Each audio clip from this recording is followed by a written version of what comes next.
Full time employees అయినా వాళ్ళ ఇంట్లో పిల్లలు చదువుకున్న పిల్లలు ఉంటే వాళ్ళకి పర్మనెంట్ ఉద్యోగం ఇస్తామని ఆయన హామీ ఇచ్చారు.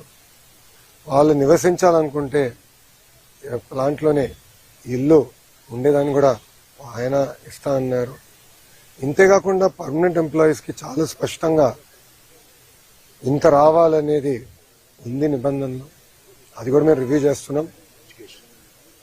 దాంతోపాటు కాంట్రాక్ట్ ఎంప్లాయీస్ కూడా ఇంత ఇవ్వాలి, యాక్సిడెంట్ జరిగితే ఇంత ఇవ్వాలని చాలా స్పష్టంగా Visakha steel plant rule book లో ఉండడం జరిగింది.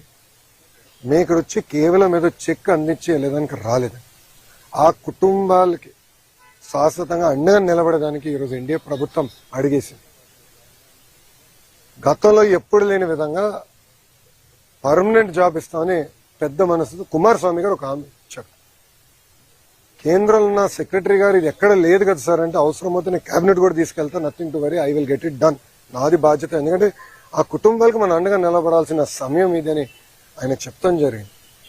సో ఎక్కడ జరగలేదు. ఇప్పుడే గురువు గారు చెప్పినట్లు పిల్లలు కూడా చదువుకునే, ఎందుకంటే పాప ఒక కార్మికుడికి 3 నెలల బాబు ఉన్నాడు. 3 నెలల బాబు, అందరూ బాధ కలిగింది. ఒకరి దోతే రేపు పుట్టినరోజు. సో వాళ్ళందరూ కూడా కుటుంబాలకు అండగా నిలబడాలి, బాధ్యత మా పైన ఉంది. సో నేను కుటుంబాలను కలిసి కూడా చెప్పాను, రూల్స్ ప్రకారం కొంతమందికి ఎక్కువ వస్తుంది, నాకు ఎలాంటి డౌట్ లేదు, ఎంత ఉన్నా అంత ఇవ్వాలి.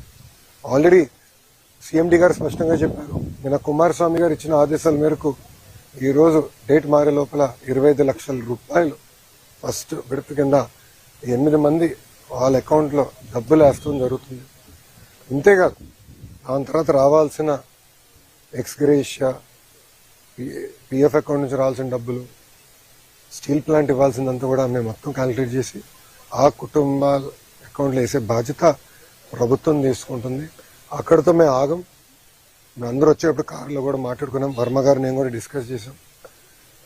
అంత్యక్రియలు అయిన తర్వాత పెద్దకరమైన తర్వాత మళ్ళీ అమరావతిలో ఒకసారి కూర్చుందాం కుటుంబాలతో, ఇంకెలా చేద్దాం, ఏం చేస్తే బాగుంటుంది. వాళ్ళు కేవలం సొంత కాళ్ళపై నిలబడతాం కాదు, ఆ పిల్లల్ని చూసుకోవాల్సిన బాధ్యత ఎన్డీఏ ప్రభుత్వం పైన ఉంది. గతంలో ఎట్లయితే విశాఖ ఉక్కుని కలిసికట్టుగా ఎన్డీఏ కాపాడిందో అదేవిధంగా కార్మికులకి మేము అండగా నిలబడతాం, ఆ కుటుంబాలకి మేము అండగా నిలబడతాం. ఇంతేకాదు నిన్న కుమారస్వామి గారు ఒక ఆదేశాలు కూడా జారీ చేశారు.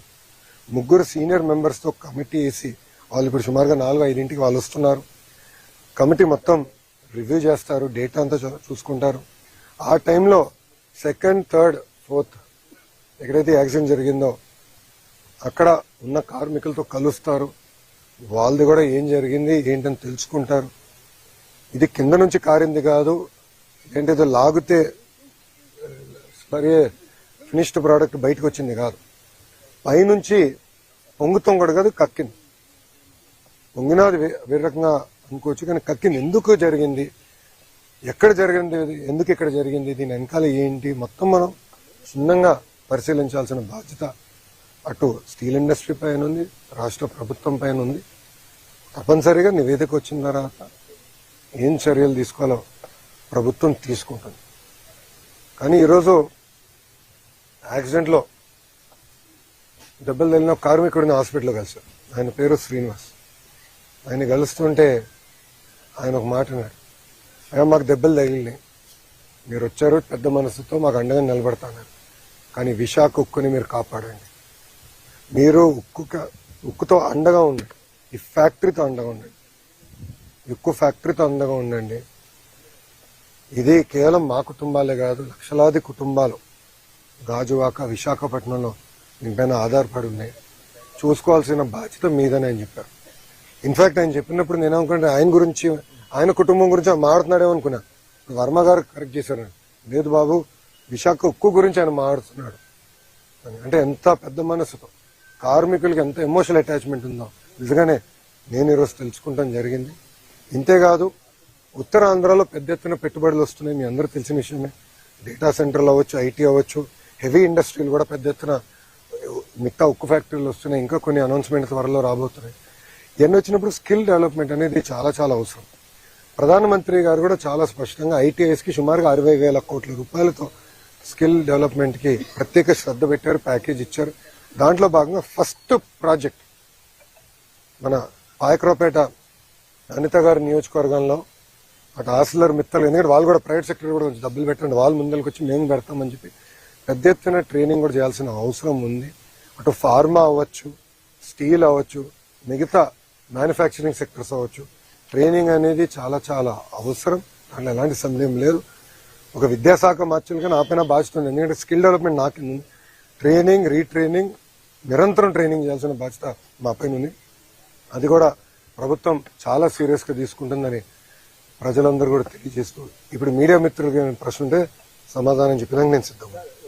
కార్మికుల కన్నా తక్కువ ఉన్నారు, కాంట్రాక్ట్ కార్మికులు కూడా తొలగించారు, పర్మనెంట్ కార్మికులు కూడా తొలగించారు, నిర్వహణ లోపం కూడా ఉంది, అందుకే ప్రమాదం జరిగిందని కార్మిక సంఘాలు ఆరోపిస్తారు. ఇప్పుడు మీరు చూస్తే తక్కువ మంది ఉన్నారు కనుక ఈ ప్రమాదం జరగలేదు.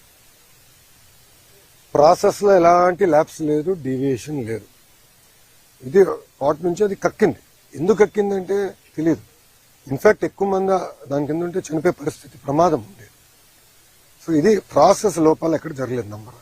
నంబర్ 2, లోపల కార్మికులు కూడా కలిసారు, వాళ్ళు కూడా నేను సమాధానం చెప్పాను. ఏమన్నానంటే ఇతర ఫ్యాక్టరీలు, ఎందుకంటే ఇదే టెక్నాలజీ, దీనికన్నా వెనకబడిన టెక్నాలజీలు ఉన్న ఫ్యాక్టరీలు ఉన్నాయి, అదే టైంలో వచ్చినాయి 4-5 స్టీల్ ఫ్యాక్టరీలు భారతదేశానికి.